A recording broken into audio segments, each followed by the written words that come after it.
Assalamualaikum warahmatullahi taala wabarakatuh. Bismillahirrahmanirrahim. Alhamdulillah.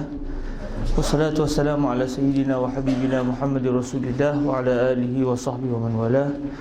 Asyhadu an la ilaha illallah wahdahu la syarikalah wa asyhadu anna sayyidana wa habibana Muhammadan abduhu wa rasuluhu safiyyuhu min khalqihi wa habibuhu addal amanah wa ballagha risalah wa nasahal ummah wa kashafallahu bil ghummah. Allahumma salli wa sallim wa zid wa barik ala habbina wa qurrati a'yunina sayyidina wa maulana Muhammadin wa ala ali sayyidina Muhammad, amma ba'd. Kita akan masuk pada hadis yang ke-72 pada pagi ini. Bismillah, bi isnadina al-muttasil ila sayyidina al-imam Asy-Syaikh Muhammad Idris ibn Abdi Rauf al-Marbawi rahimahullahu subhanahu wa ta'ala wa nafa'ana Allah bi ulumihi wa ulumi syaikhihi wa talamizatihi wa qurra'i bahr al-mazi wa sa'il musannafatihi wa syurrahiha. Allahumma amin. Wa minhu ila sayyidina Imam Tirmizi bisanadihi ila sayyidina Abi Ad-Darda an Abi Ad-Darda radhiyallahu ta'ala anhu anna Nabiyya sallallahu alaihi wa alihi wa sallama qa'a fatawadda'a falaqitu thawbana fi masjid Dimashq fazakartu dhalika lah faqala sadaqa ana sababtu lahu wudu'ahu. Daripada Abi Darda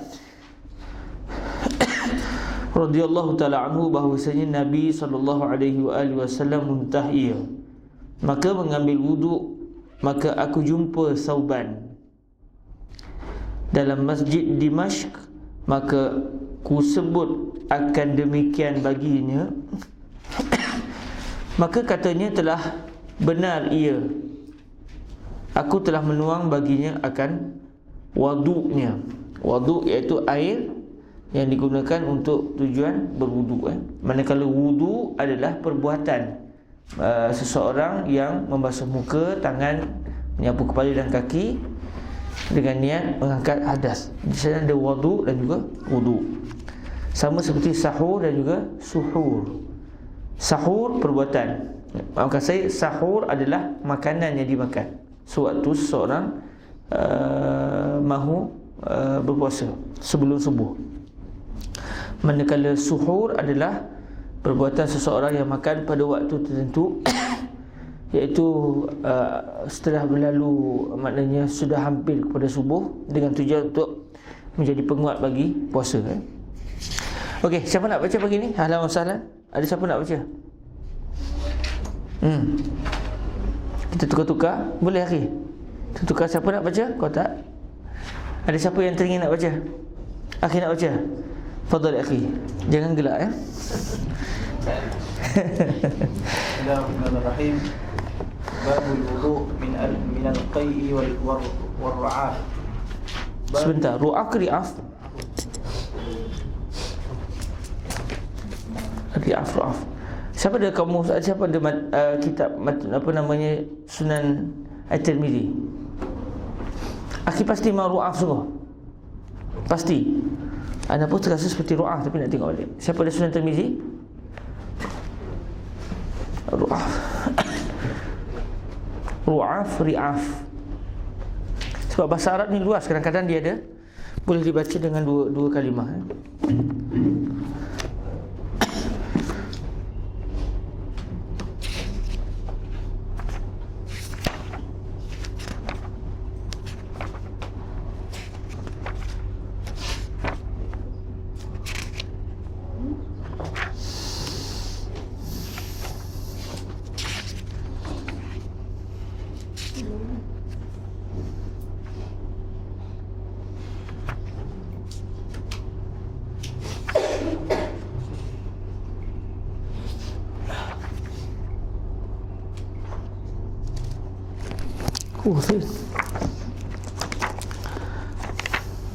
Ar-ru'af.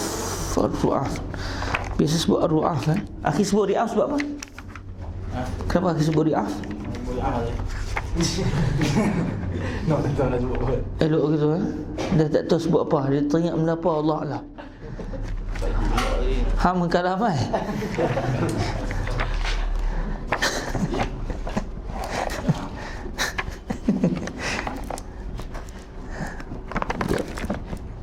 Bismillah. Salam.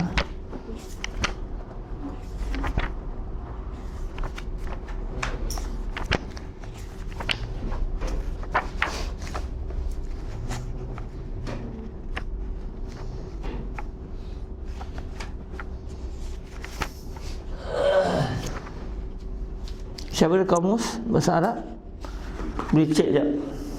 Dan set dalam.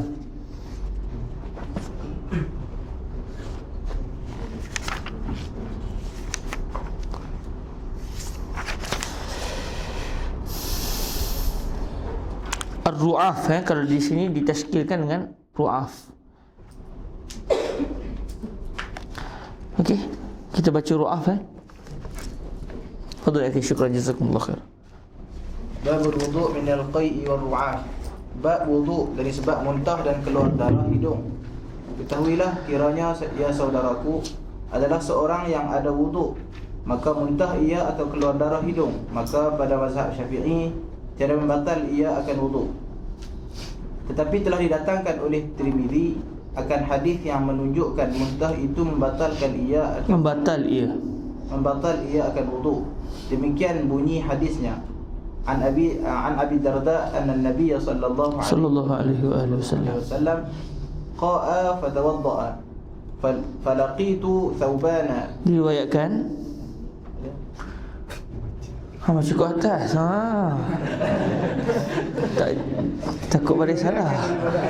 Radhiyallahu anhu bahwasanya Nabi sallallahu alaihi wasallam muntah ia, maka mengambil wudu ia. Kata Abu Darda, falaqitu thawban di masjid Dimashq. Baca itu Dimashq. Zakartu dzalika lahu. Maka pergi aku ke negeri Syam, lalu aku jumpa seorang sahabat Rasulullah sallallahu alaihi wasallam namanya Thawban di dalam masjid. Thawban namanya Thawban. Apa Thawban? Budak bukan. Awak tak ada macam pelik-pelik. Maka aku sebut Thawban pula ya, Thawban. Terus maka aku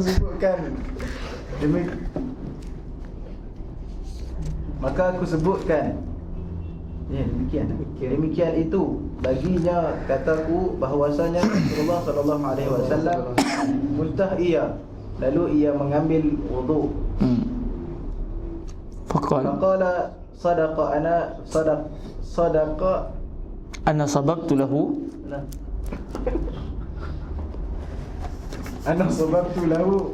wudu'ahu.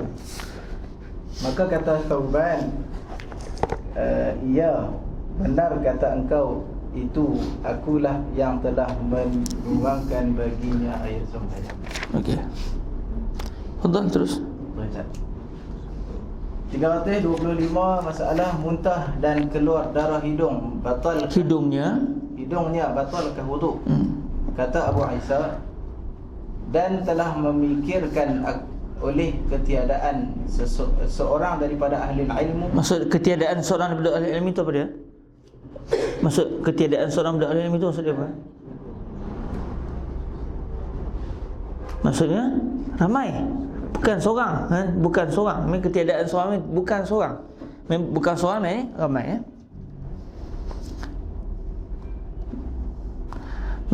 Ramai jumhur kalangan para ulama berkatakan gian. Seteruskan. Kata Abu Isa, dan telah memikirkan oleh ketiadaan seorang daripada ahli ilmu, daripada sahabat ahli ilmu. Hari kalau nahwu pun salah tu ahlul ilmi kalau bahasa Arab lah. Daripada sahabat Nabi sallallahu alaihi wasallam dan lain daripada mereka itu, daripada at-tabi'in. Bermula wudu daripada sebab muntah dan keluar darah hidung itu batal ia. Maksudnya membatalkan wudu Maksudnya jumhur, kalau sebenarnya bukan kata jumhur pun tak pasti lagi sebab jumhur ni mesti lebih daripada setengah. Di sana ada beza di antara ramai dengan jumhur. Mungkin pandangan yang mengatakan tu ramai, tetapi adakah dia jumhur lebih daripada kebanyakan para ulama? Itu kena cek baliklah. Okey. Dan ialah perkataan Sufyan Ats-Tsauri dan Ibni Mubarak dan Ahmad dan Ishaq. Dan kata setengah daripada ahlul ilmi, tiada batal wudu dengan sebab muntah dan keluar darah hidung, dan ialah perkataan Imam Syafi'i dan Malik. Baik.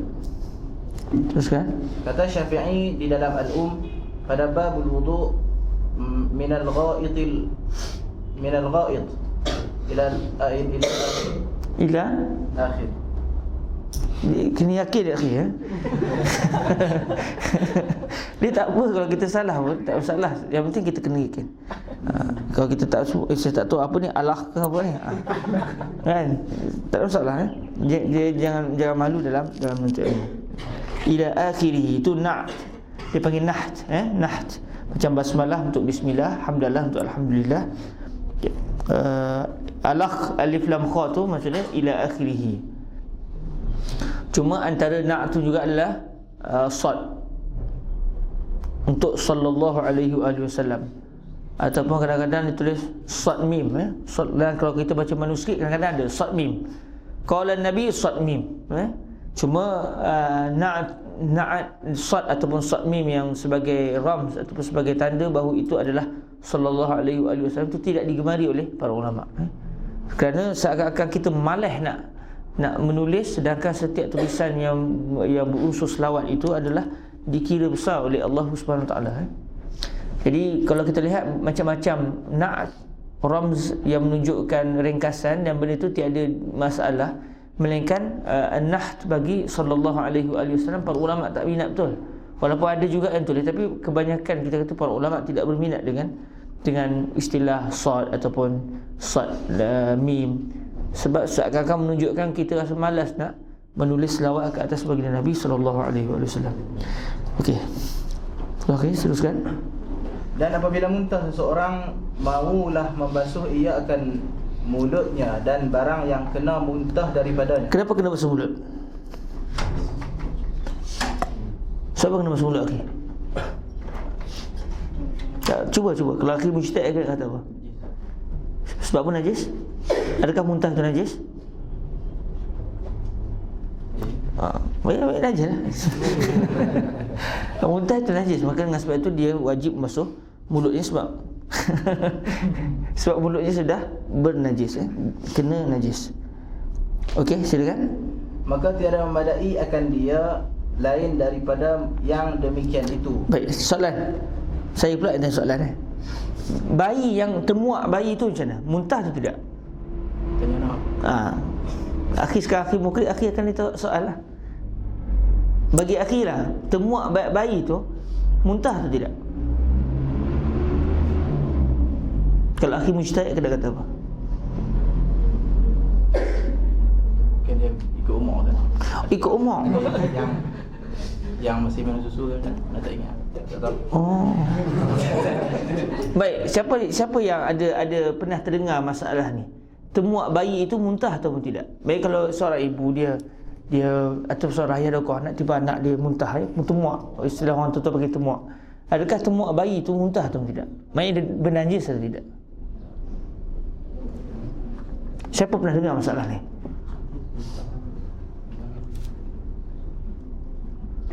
Siapa pernah dengar daripada mana-mana masyayikh? Akhi pernah dengar daripada mana-mana masyayikh? Wallahi laqad sa'altu Syekh Said bin Syatuq faqala innahu najis. Dia ada sebab keluar alkohol. Yalah, semestinya. Sebab kan ada masalah kata muntah. Dia tak sampai perut, dia tak najis. Muat dia perut. Dia itu yang dianggap najis tu kerana dia sudah dari perut. Dan bila dalam perut kita ni macam-macam campur. Dia sudah tahallul maka dia anggap najis. Tapi kalau dia tersedak, masih dalam sini, dia masih di sini, contoh, dia tidak dianggap sebagai muntah. Sebab tu contoh macam air liur basi tu dia akan muntah kalau dia datang dari perut. Ya? Ada apa sudah? Ada apa? Tak soalan tadi. Baik. Jadi termuak bayi itu dianggap muntah sebab sebenarnya dia sudah bukan lagi susu, dia sudah berubah. Dia sudah berubah terus, menunjukkan dia memang sudah sampai ke perut dan dia proses sehingga dia akhirnya jadi lain. Kalau susu, dia tersedak susu, dia keluar susu lagi, maka dia belum sampai ke dalam perut. Betul? Maka tiada memadai akan dia lain daripada yang demikian itu. Dan begitu juga apabila keluar darah hidung, maulah ia basuh barang yang Jelah. Barang yang kena darah daripada hidung dan lainnya, dan tiada memadai akan dia lain daripada yang demikian itu, dan tiada ada atasnya wuduk. Tiada ada atasnya wuduk tu maknanya apa? Tiada ada atasnya wuduk. Maksud dia tidak membatalkan wuduk. Dia tidak diwajibkan untuk berwuduk dengan sebab air keluar daripada, darah keluar daripada hidung. Baik, sahabat semua fuqaha, alhamdulillah. Teruskan. Kata Syafi'i lagi pada akhir bab ini, dan barang siapa telah mengambil air sembahyang dan muntah ia, kemudian tiada ia berkumur atau sudah mengambil air sembahyang dan keluar darah hidung, Ya. tiada membasuh, Dan keluar darah hidungnya. dan keluar darah hidungnya, kemudian tiada membasuh ia akan barang yang kena darah hidungnya, Daripadanya. Tak apa. Memang bahasa Jawi kadang-kadang kita tak perasan. Kemudian tiada membasuh ia akan barang yang kena darah daripadanya. Nescaya mengulang ia akan sembahyang, kemudian daripada berkumur, dan basuh barang yang kena darah daripadanya. Kenapa dia kena ulang sembahyang? Sebab najis. Dia solat dalam keadaan dia masih lagi menanggung najis, bukan kerana wuduknya batal. Alah Ustaz. Silakan. Apabila ia sembahyang dengan yang demikian, kerana telah sembahyang ia dan atasnya najis. Maksudnya dia menanggung najis, Kerana telah sembahyang ia dan atasnya najis, bukan ulang sembahyang itu kerana wuduknya batal. Baik, alhamdulillah, kita berhenti setakat dahulu. Bagus juga fikrah untuk baca ni, sebab sekurang-kurangnya kita ada malakah untuk baca. Jadi saya harap lepas ni semua bakat bubuk. Saya nak baca sebab kita kena buat Qur'an. Kita buat undian siapa yang kena baca. Kita buat tengoklah calon-calon yang bertanding semua siapa yang akan baca. Bagus sebenarnya sebab dia memberi kemalakah. Dulu saya juga tak erti baca kitab Melayu. Ramzu. Ramzu tu tahu sebab dia bahasa Arab. Alih-alih kau tu memang kita dah biasalah. Alhamdulillah. Tapi kalau macam kitab Melayu tu sini agak lambat. Kitab Syekh Idris ni tulisannya dah sudah ke dekat dengan kita dah. Kalau kita baca kitab lebih awal lagi sakan nak faham lebih pening nak faham. Tapi alhamdulillah sekurang-kurangnya kita dah ada satu malakah untuk mendalami kitab ini, sambil-sambil kita cuba untuk menajamkan apa yang kita pernah belajar daripada para syuyukh kita. Alhamdulillah rabbil alamin. Terima kasih kepada Akhi Luqman di atas bacaan yang menarik. Sekadar itu dahulu, insya-Allah besok kita akan sambung semula. Dan ni rumah awal ni. Semalam saya jumpa Syekh Sa'ad Jawish Al-Husaini dan kita hantar surat kepada beliau untuk takdim beliau lah, jemput beliau untuk buat majlis baca Sahih Bukhari di Ruak Jawi. Beliau meriwayatkan tu kepada Syekh Muhammad Yasin Al-Fadani. Tinggi sanad tu Syekh Yasin Al-Fadani. Memang beliau bertemu dengan Syekh Yasin di Makkah dan hadir dalam majlis Syekh Yasin. Cuma saya tak pasti adakah beliau pernah mendengar Sahih Bukhari daripada Syekh Yasin atau tidak, tu kena tanya baliklah. Yang penting beliau ni adalah antara musnid yang sanadnya tinggi di Mesir. Dan untuk baca Sahih Bukhari dari awal sampai habis lah. Bila saya kata begitu, beliau kata nak buat hari apa? Saya kata hari Rabu. Sebab sebelum ni Syekh sebut hanya beliau kosong hari Rabu saja. Jadi dalam keadaan usia beliau sudah tinggi, saya takut kita menyesal nanti. Dalam keadaan beliau dekat dengan kita, tiba-tiba kita hanya menangisi saja nanti. Jadi atas dasar itu, saya pun tawakal Allah bincang dengan kawan-kawan di Ruak Jawi. Kita buat keputusan, maknanya setelah ada pro kontra, ada yang bangkang, ada yang setuju, kita terpaksa buat hari Rabu dan waktu dah tak ada. Jadi kita buat ba'da zuhri. Jadi hari Rabu selepas zuhur, mungkin kawan-kawan ada kuliah lah. Jadi hari itu siapa ada kuliah tak apalah, pergilah kuliah. Siapa yang tak nak pergi kuliah boleh ponteng lah. Untuk ada majlis. Maksudnya kita lari daripada kuliah ke kuliah lah. Itu syariah kan. Cuma yang tu kuliah rasmi, yang ni kuliah tidak rasmi tapi tinggi. Tapi ala kuliah tak apalah, walikullin khair. Siapa yang ada madah kuliah ataupun dia ada kelas lain, alhamdulillah. Sebab kelas bertembung ni tak dapat elak dah di Mesir. walikulli wijah wa muwaliha fastabiqul khairat. Yang penting jangan bergaduh. Aku buat kelas, walaupun kau buat kelas, bertemu saja nak ambil orang aku, itu tak perlu. Seorang ke dua orang datang tak ada masalah. Yang penting kita buat. Dan Syekh Sa'ad ni orang sibuk, beliau adalah doktor dalam bidang hadis. Jadi tesis beliau yang orang buat untuk master PhD, banyak yang beliau kena jadi musyrifnya, jadi munakish. Jadi kata beliau, saya takut saya tak dapat berterusan pada setiap hari Rabu tu. Jadi kita kata tak apalah Syekh, takat mana yang Syekh mampu, kita terusilah. Sebab dah dekat, beliau pun kata itu dekat dengan rumah beliau. Jadi kemungkinan, maknanya setiap hari Rabu saya akan tanya Syekh kosong boleh ke hari ni? Kalau Syekh kata okey, hari ni saya boleh, maknanya kita akan boom terus di page Ruak Jawi, maklumkan kelas kalimah bom tu memang orang KL pun lepas tu saya tak gelak sebab benda tu maklum orang KL. Cuma mungkin orang Kedah dia terkejut biasalah. Mungkin bom tu memang bumi, bawa mim. Jadi kita akan bomkan dalam page Ruak Jawi, maklumkan hari ni lepas Zuhur ada kelas. Cuma siapa yang datang tak datang tu tak kisahlah, sebab yang penting biar tempat ni pernah diadakan majlis Samak Sahih Bukhari dengan rezeki yang Allah rezekikan kepada kita. Sebab kalau boleh biar tempat ni selain daripada kita dapat mempelajari ilmu-ilmu secara ilmu alat secara dalam, boleh juga kita nak pastikan ruak kita menjadi tempat untuk dibaca hadis kutub sitah, kutub tis'ah di sini. Cuma kadang-kadang masalah masyayikh kesibukan tak dapat nak elak, jadi kita akan catatlah cerita Sahih Bukhari telah dibaca di ruak ni, daripada hadis ni sampai hadis ni kita baca dengan Syekh fulan dan fulan. Dan kalau qadarullah tiba-tiba Syekh tak mampu dah, kita cari masalah untuk sambung daripada hadis ni sampailah semua Sahih Bukhari itu dapat dikhatamkan walaupun dengan pelbagai masyayikh. Kemudian kita beralih pada kutub yang kedua, ketiga, keempat, sampailah kita dapat mendengar walaupun mungkin tanpa huraian, mendengar hadis-hadis Rasulullah SAW. Nadarallahu imra'an sami'a maqalati fa wa'aha fa addaha kama sami'a. Jadi insya-Allah kemungkinan besar hari Rabu ni akan start kelas bacaan Sahihul Imam Al-Bukhari melalui Fadilatul Syekh Al-Musnid Al-Muhaddis Al-Wali Al-Syekh Sa'd bin Sa'd ibn Rizq Jawish bin Nasal Sayyidina Al-Husain ibni Sayyidatina Fatimah binti Rasulullah sallallahu alaihi wasallam. Jadi kalau ada rezeki hari Rabu ni kita akan mula dengan beliau. Cuma itulah, mungkin Rabu ni tak ada lagi, mungkin Rabu depan berustad, bergantung kepada kesesuaian waktu Fadilatul Syekh Sa'd bin Sa'd Jawish Husain ni. Jadi sekali maklum awak, cuma tak buh dalam iklan lagi sebab kita tak tahu nak buh macam mana, sebab waktu tu tak jelas lagi.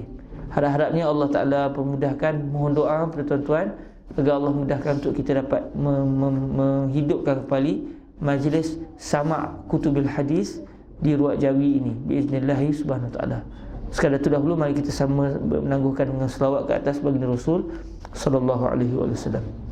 Allahumma salli afdala salatin ala qatika sayyidina Muhammadin wa ala alihi wa sahbihi wa sallim adada ومداد كلماتك كلما ذكرك الذاكرون وغفل عن ذكره الغافلون. اللهم صل أفضل صلاة على مخلوقاتك سيدنا محمد آله وصحبه وسلم عدد معلوماتك ومداد كلماتك كلما ذكرك الذاكرون وغفل عن ذكره الغافلون. اللهم صل أفضل صلاة على أسعد مخلوقاتك سيدنا محمد وعلى آله وصحبه وسلم عدد